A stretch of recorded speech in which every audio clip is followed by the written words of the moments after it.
വായു, അഗ്നി, ജലം, പൃഥ്വി, ആകാശം.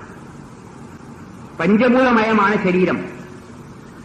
ഇന്ന് നമ്മുടെ വേദാദികാലം മുതൽ, അനാദികാലം മുതൽ ഈ തത്വം പ്രചരിച്ചിരിപ്പുണ്ട്. ഈ പ്രപഞ്ചത്തിലിരിക്കുന്ന സർവ്വജീവജാലങ്ങളും സൃഷ്ടിക്കപ്പെട്ടത് പഞ്ച കൊണ്ടാണ്. അതുകൊണ്ട് ഈ പഞ്ചഭൂതങ്ങളും ആണ് ശരീരത്തെ സൃഷ്ടിക്ക് ആവശ്യമായ വസ്തുക്കൾ. ഇതെല്ലാം അമ്മ കൊടുക്കണം. കുട്ടി അമ്മയുടെ ഗർഭത്തിൽ കിടന്നത് കുട്ടി ശ്വസിക്കാൻ പറ്റില്ല, പക്ഷെ അമ്മ ശ്വസിക്കണ്ട്. കുട്ടിക്ക് സൂര്യപ്രകാശം കിട്ടിയില്ല, പക്ഷെ അമ്മ സൂര്യപ്രകാശം കൊള്ളുന്നുണ്ട്. കുട്ടിക്ക് ജലം പ്രത്യേകം കുടിക്കേണ്ട ആവശ്യമില്ല, കുട്ടിക്ക് വേണ്ട ജലം അമ്മ കുടിച്ചോളും. കുട്ടിക്ക് വേണ്ട പൃഥ്വിയിൽ നിന്ന് കിട്ടുന്ന വസ്തുക്കൾ മുഴുവനും അമ്മ ഭക്ഷണത്തിൽ കൂടെ കിട്ടണം, അമ്മയുടെ ഭക്ഷണത്തിൽ കൂടി. ഇപ്പൊ ശരീര സൃഷ്ടിക്ക് ആവശ്യമായിട്ടുള്ള സർവ്വ വസ്തുക്കളും അമ്മയിൽ നിന്നും കിട്ടണം.